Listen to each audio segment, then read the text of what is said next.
하나님 우리에게 주신 말씀 예레미야서 38장 1절에서 13절까지 말씀입니다. 예레미야서 38장 1절에서 13절까지 말씀 우리 한 절씩 교독합니다.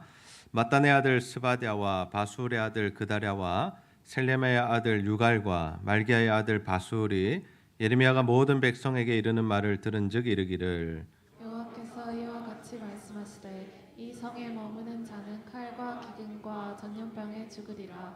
그러나 갈대아인에게 행복하는 자는 살리니 그는 노력물을 얻은 같이 자기의 목숨을 건지리라. 여호와께서 이와 같이 말씀하시니라. 이 성이 반드시 바벨론의 왕의 군대의 손에 넘어가리니 그가 차지하리라 하셨다 하는지라. 이에 그 구관들이 왕께 아뢰되 이 사람이 백성의 평안을 구하지 아니하고 재난을 구하오니 청하건대 이 사람을 죽이소서. 그가 이같이 말하여 이 성에 남은 군사의 손과 모든 백성의 손을 약하게 하나이다. 시드기야 왕이 이르되 보라 그가 너희 손안에 있느니라. 왕은 조금도 너희를 거스를 수 없느니라 하는지라. 그들이 예레미야를 끌어다가 감옥들에 있는 왕의 아들 말기야의 구덩이에 던져 넣었되 예레미야를 줄로 달아내렸는데 그 구덩이에는 물이 없고 진창뿐이므로 예레미야가 진창 속에 빠졌더라. 왕궁 내시 구스인 에벨멜렉이 그들이 예레미야를 구덩이에 던져 넣었음을 들으니라.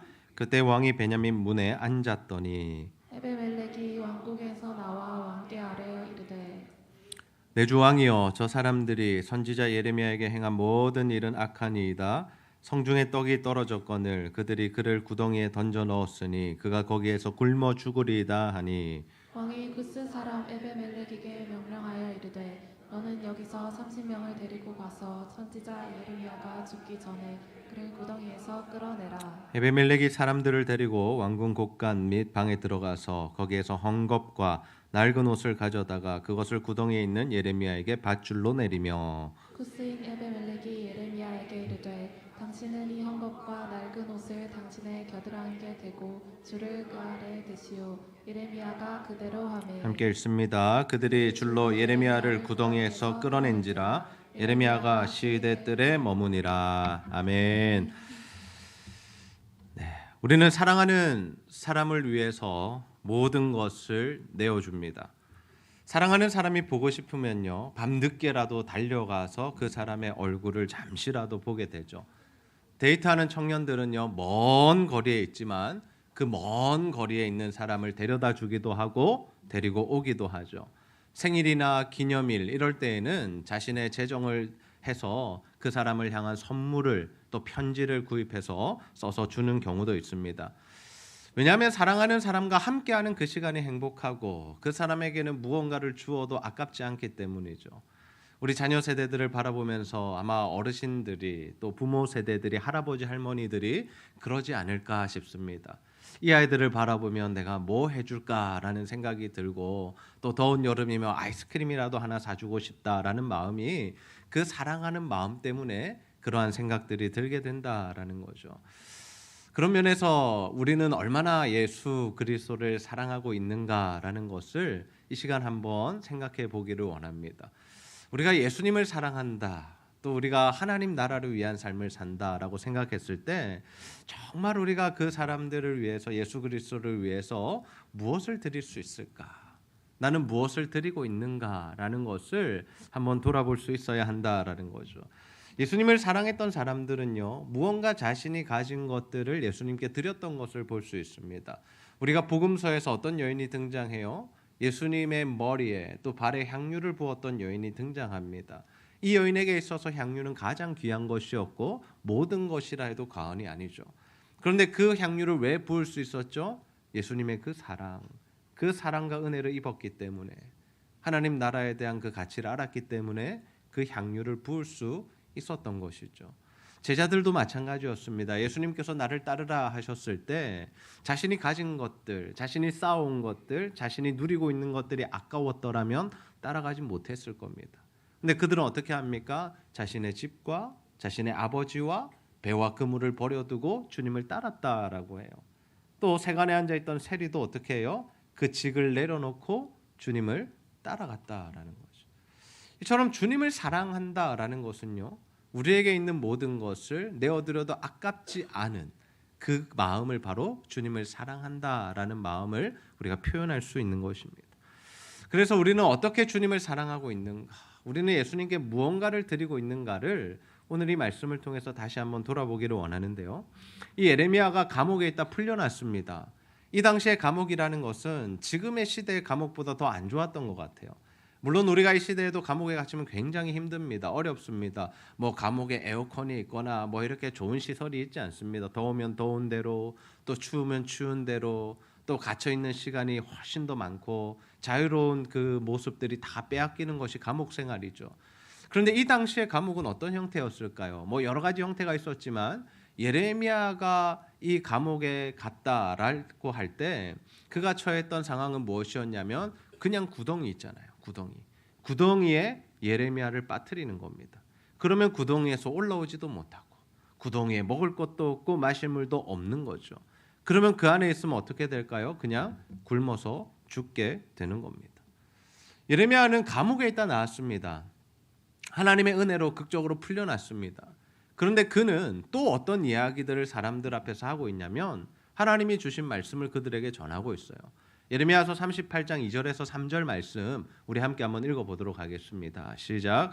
여호와께서 이와 같이 말씀하시되 이 성에 머무는 자는 칼과 기근과 전염병에 죽으리라. 그러나 갈대아인에게 항복하는 자는 살리니 그는 노량물을 얻은 같이 자기의 목숨을 건지리라. 여호와께서 이와 같이 말씀하시니라.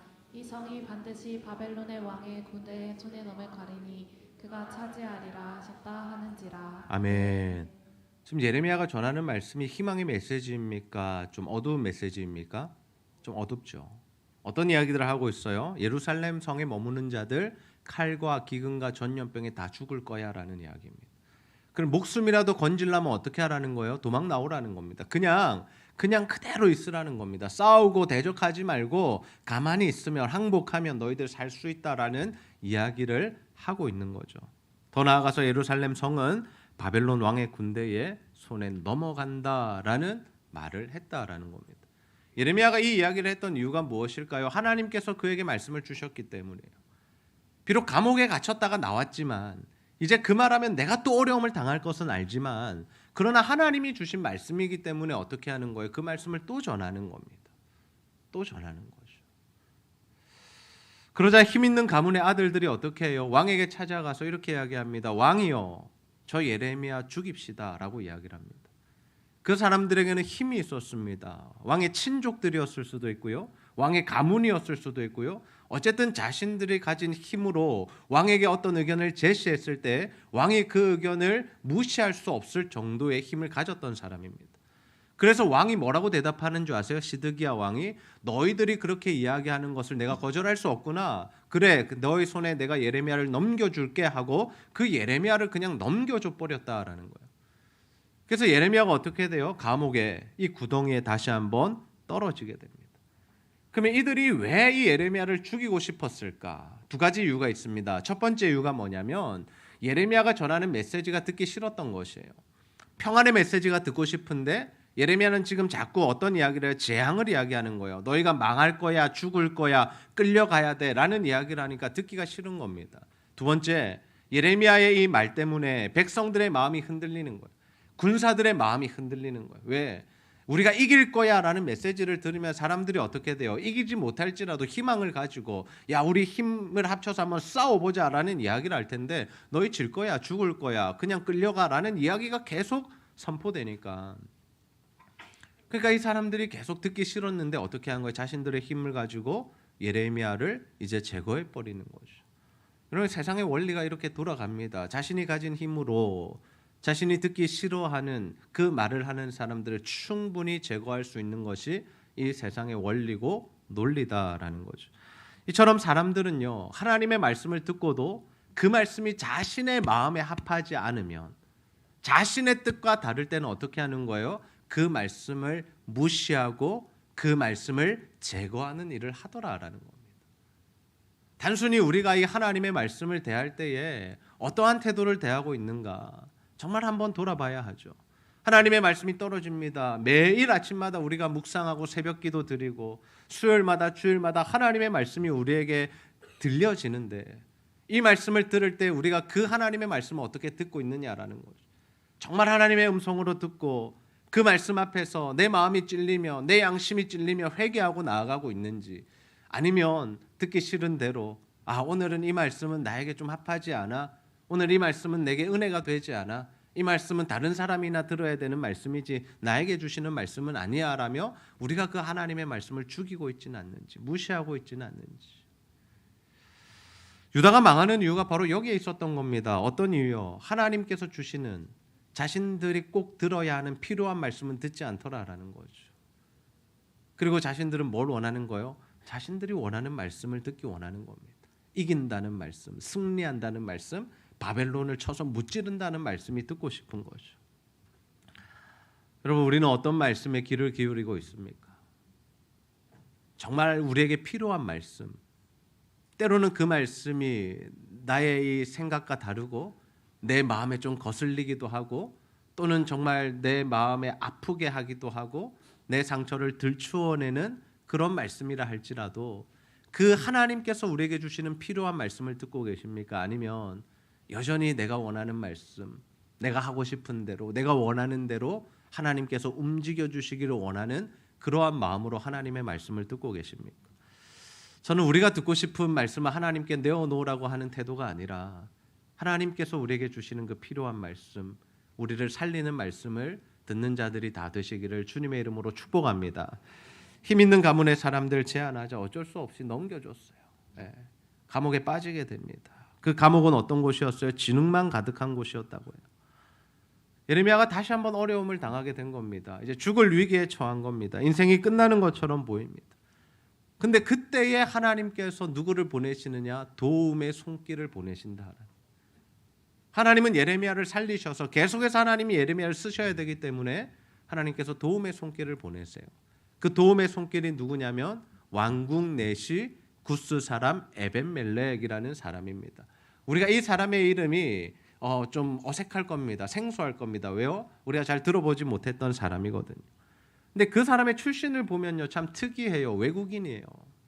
외국인이 유다의 왕궁에 와서 자리를 잡고 신하로 일하고 있다. 그것도 참 특이한 일이죠. 그런데 그 사람이 이런 사건을 바라보면서 왕 앞에 가서 아주 중요한 이야기를 합니다. 우리 38장 9절 말씀을 함께 한번 읽어볼게요. 시작. 내 주 왕이여, 저 사람들이 선지자 예레미야에게 행한 모든 일은 악하나이다.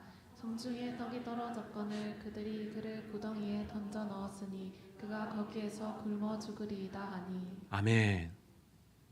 지금 이 에벤멜렉이 어떤 이야기를 하냐면요, 지금 저 사람들 누구요? 예레미야를 죽이려는 사람들, 그 사람들은 악하다라고 이야기를 해요. 그러면서 왕에게 하는 이야기가 지금 예레미야 이대로 두면 죽습니다. 성중에 먹을 것도 다 떨어졌는데 예레미야 이렇게 두시면 안 돼요. 건져내셔야 돼요. 라고 지금 자신의 의견을 제시하고 있는 겁니다. 에벤멜렉이 이 유다의 고관들 또 그의 자녀들만큼이나 힘이 있었더라면, 대등한 위치였더라면 이런 말을 하는 것이 어렵지 않았을 겁니다. 그들이 두렵지도 않았을 것이고, 내가 이야기하면 왕도 내 이야기를 들을 수밖에 없는 사람이니까 나는 이 이야기를 해야지라고 했다라면 그렇게 어려운 일은 아닐 겁니다. 그러나 이 사람의 출신을 제가 말씀드렸죠. 어디 출신이라 그랬어요? 다른 나라 구스 출신이라 했잖아요. 여러분, 이 유대인들이 얼마나 자존감이 높은지 아세요? 어떤 자존감이요? 우리는 구원받은 하나님의 백성이다, 아브라함의 자손이다라는 이 엄청난 자존감이 있기 때문에 이 이방인 출신의 왕궁 내시를 어떻게 받겠습니까? 아주 밑으로 봤을 거라고요. 저 사람에게는 아무런 힘도 없다고 생각했을 거예요. 어쩌면 따돌렸을 수도 있습니다. 왕따였을 겁니다. 그러면 그 사람이 이런 상황 속에서 이 말을 했다는 건 뭘 의미해요? 자신의 목숨을 내어놓고 이 말을 했다라는 겁니다. 이 사람들이 힘이 있기 때문에 그 사람들의 거슬리는 말을 했던 예레미야를 감옥에 넣을 정도였다면, 죽일 정도로 힘이 있었다라면 뭐예요? 이 사람도 마찬가지로 죽임을 당할 수 있는 거죠. 그 사람들 기분 나빠서 야, 너도 진흙에 들어가라, 너도 저 구덩이에 들어가라 하면 이 사람 아무 힘도 없이 들어가야 하는 겁니다. 그러면 이 사람이 왜 이런 위협을 무릅쓰고 이런 말을 했을까? 왜 이런 말을 했을까? 왕에게 가만히 있으면 될 것을 가만히 있으면 중간이라도 가고 자신의 몸이라도 보호할 수 있는데 왜 이런 위험한 발언을 했느냐라는 거죠. 그는 하나님 앞에서 이 일이 옳은가 그른가를 분별했기 때문입니다. 지금 이 사건을 바라볼 때 이거 하나님이 기뻐하시지 않는 일임을 누가 알았던 거예요? 이방 사람도 알았던 거예요. 이것이 바로 믿음이죠. 하나님의 말씀에 근거해서 하나님이 원하시는 일을 위해서 용기를 내고 담대하게 하나님의 그 말씀을 선포하거나 그 말씀대로 순종하며 살아가는 것, 이것이 바로 우리에게 필요한 믿음이다라는 겁니다. 저는 우리에게 이러한 믿음이 있기를 주님의 이름으로 축복합니다. 그럼 믿음으로 산다는 것은요, 내가 예수 믿으니까 천국 가, 이게 전부의 믿음이 아니다라는 거예요. 믿음으로 산다는 건 뭐냐면, 그래, 하나님께서 내게 구원의 은혜를 베풀어 주셨지. 그러니까 나는 이제 주님의 길을 가야지. 하나님이 원하시는 것을 선택해야지. 그래서 하나님이 원하시는 일이라면 내가 손해를 보고 내 목숨을 내어놓고 내가 가진 모든 기득권들을 내려놓아야 한다 할지라도 하나님 말씀이라면 순종할 수 있는 것, 그것이 진정한 용기와 믿음이다라는 거죠.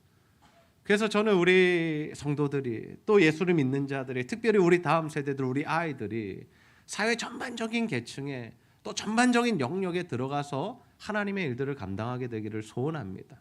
이들이 예수를 믿었으면, 정말 예수 믿는 사람으로서 살다 보면 그 자신이 속한 공동체마다 하나님의 나라가 이루어지고 하나님의 말씀이 이루어지는 일들을 하나님 이들을 통해서 행하실 것이다라는 거죠.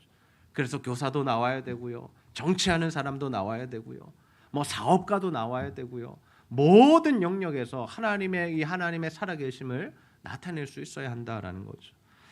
에벤멜렉은 자신이 가진 모든 것을 걸고 왕에게 옳은 말을 했습니다. 왕이여, 저것은 잘못된 일입니다. 악한 일입니다. 예레미야를 살려야 됩니다. 하나님이 주시는 말씀을 하나님이 주시는 타이밍에 외치고 실행했다라는 것이. 이에 시드기야 왕이 뭐라고 하는 줄 아십니까? 30명 데려가서 구해주라라고 이야기합니다. 참 신기하죠. 죽이라고 금방 이야기해놓고 또 살려주라는 겁니다. 시드기야 왕이 이만큼 줏대가 없는 거예요. 그냥 들리는 대로, 사람들이 말하는 대로 움직인다라는 거죠.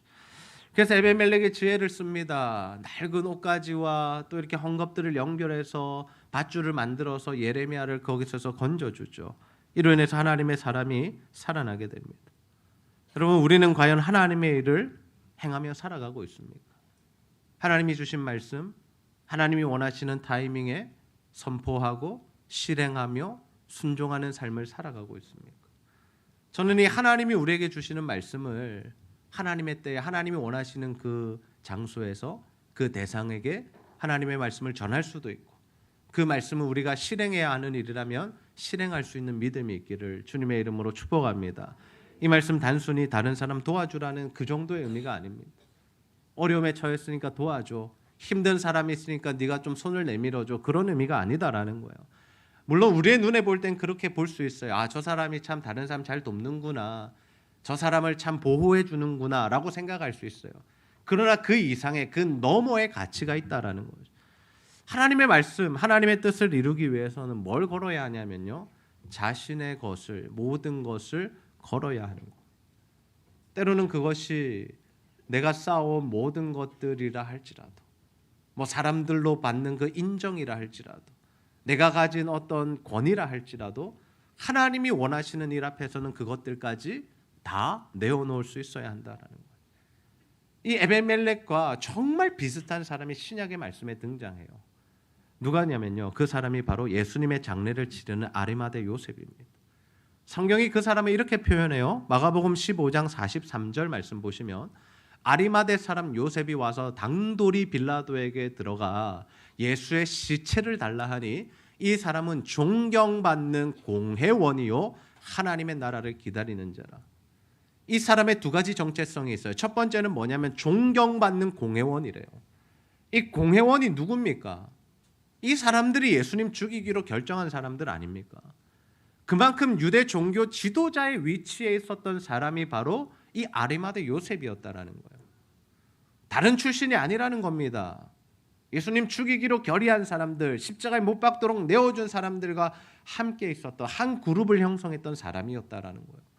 그러면 이 사람은 왜 이런 일을 했을까요? 왜 예수님의 시체를 내어달라 그러고 장례를 치르겠다라고 나섰던 것일까요? 가만히 있어야 될 타이밍에. 지금 자신의 동료들이, 자신과 함께하는 사람들이, 자신의 공동체가 예수님을 죽이기로 결정했으면 자신도 가만히 있어야죠. 살려면, 적어도 그 사람들과 관계를 유지하려면, 내가 누리고 있는 이 기득권이나 권세나 힘들을 계속해서 나도 사용하려면 가만히 있어야죠. 그러나 이 사람이 가만히 있지 않은 이유가 무엇입니까? 공회원인과 동시에 이가 가졌던 정체성은 뭐냐면 하나님 나라를 기다리고 하나님 나라를 사모하는 자였기 때문이다라는 겁니다. 우리에게 주어지는 정체성도 여러 가지일 수 있습니다. 내가 가진 직업일 수 있고요, 내가 가진 직장에서의 어떤 포지션일 수 있고요, 내가 가진 사회적 위치일 수도 있다라는 거예요. 그러나 그것보다 우선되는 정체성이 뭐냐? 우리는 하나님 나라의 백성이고 하나님 나라를 사모하는 자임을 믿으시기를 바랍니다. 그 사람이 그런 하나님 나라를 기다리는 자였기 때문에 이 결정을 하게 됐다라는 거예요. 그래서 예수님의 장례를 자신이 집례하는 겁니다. 예수님의 시체를 받아오는 겁니다. 그리고 자신이 준비한 아직 한 번도 사용하지 않은 그 귀한 그 무덤을 예수님께 내어드렸다라는 거예요. 미움을 사는 행위였습니다. 다시는 그 사람들과 어울리지 못하는 그러한 자리에 처했을 수도 있습니다. 그러나 아리마대 요셉은 뭘 한 겁니까?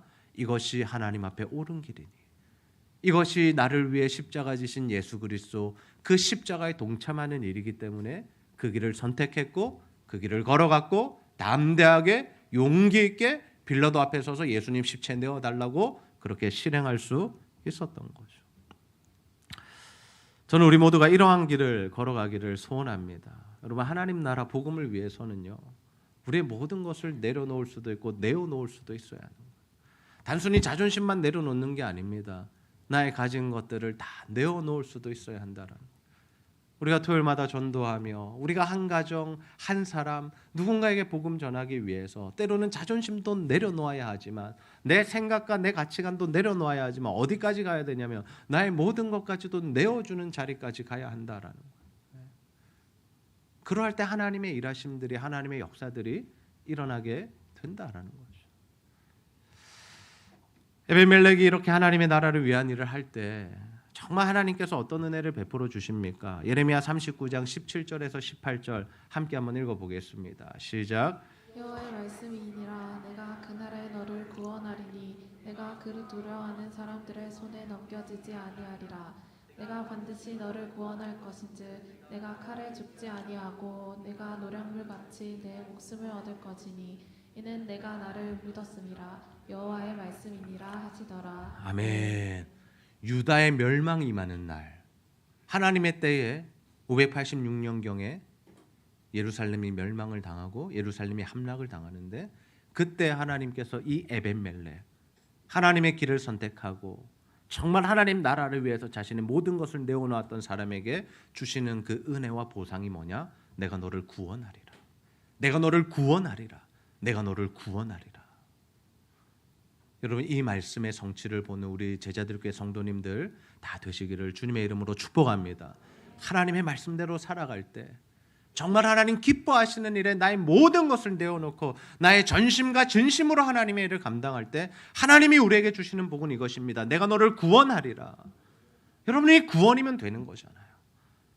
그럼 더 많은 것이 뭐가 필요합니까? 주께서 우리를 구원하시겠다라고 약속해 주시고, 내가 네 영혼을 받겠다라고 약속해 주시고, 내가 너를 영원한 하나님 나라 천국에서 살게 해 주시겠다고 약속해 주시는데, 여러분 그 이상 무엇이 필요하냐라는 거예요. 물론 이 땅에서 더 큰 은혜 누리면 좋죠. 더 건강하게, 더 오래 살고, 더 부유하게 살고, 많은 것들 누리고 살고, 하나님 그런 은혜도 우리에게 주실 겁니다. 하나님의 일을 감당할 때 반드시 그런 은혜 주실 겁니다. 왜요? 먼저 그의 나라와 의를 구하라. 그리하면 이 모든 것을 너에게 더하시리라. 이 모든 것이 뭡니까? 우리에게 필요한 것들. 세상 사람들이 고민하고 근심하고 그래서 이게 필요하다라고 생각하는 이 모든 것들을 하나님 어떻게 하시고 더해 주신다라는 거예요. 어떻게? 일용할 양식 걱정하지 않도록 먹고 살 수 있는 은혜를 우리에게 주신다라는 겁니다. 그러나 이게 전부가 아니다라는 거예요. 이것만 바라보면요, 때로는요 우리가 실망할 일이 많아요. 나 하나님 뜻대로 살았는데, 내 하나님께 헌신했는데, 나 열심히 기도했는데, 나 정말 절제하며 살았는데, 근데 나에게 남는 것은 왜 이것밖에 없느냐? 내 인생은 왜 이렇게밖에 흘러가지 않느냐? 나는 왜 아직도 아프냐? 내 자녀들의 길은 왜 아직 막혀 있느냐? 여러분 그것만 보시면요 실망할 수밖에 없어요. 그러나 우리는 그 이상의 것, 그 너머의 것을 보는 존재잖아요. 하나님 날 구원하셨어. 하나님 나에게 이 하나님 나라에 들어가는 이 최고의 복을 주셨어. 여러분, 그 복을 바라볼 수 있는 영적인 눈이 띄어지기를 주님의 이름으로 축복합니다. 예, 그러면 사는 거예요. 그러면 행복한 거예요. 너무 좋은 거예요. 예, 내 인생과 내 삶이 고되다 할지라도 너무 행복한 겁니다. 예, 어제 우리 붕어빵 전도팀 전도 나가셔서 얼마나 더우셨어요.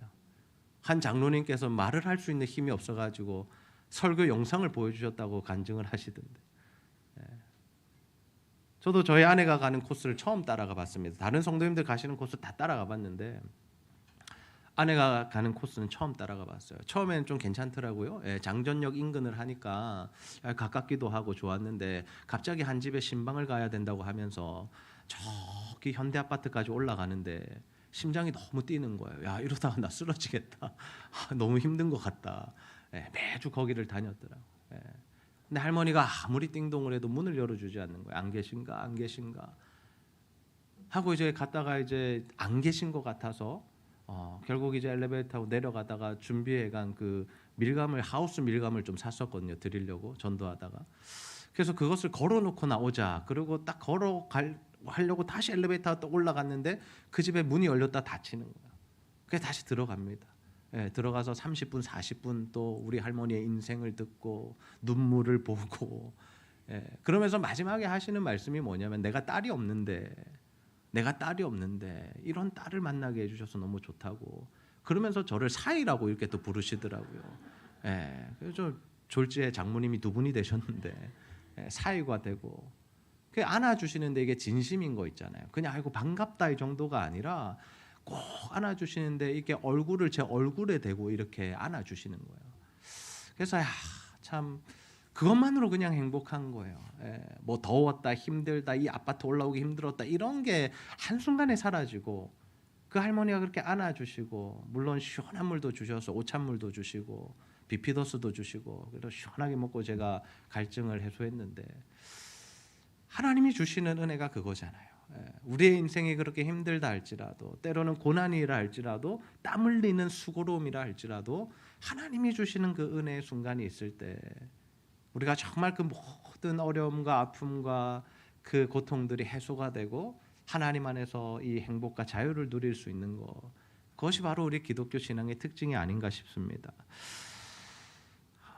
하나님께서 에벤멜렉이 왕에게 가서 직언을 하고 예레미야를 구원한 것을 뭘로 보시냐면요, 믿음이라고 보세요. 믿음.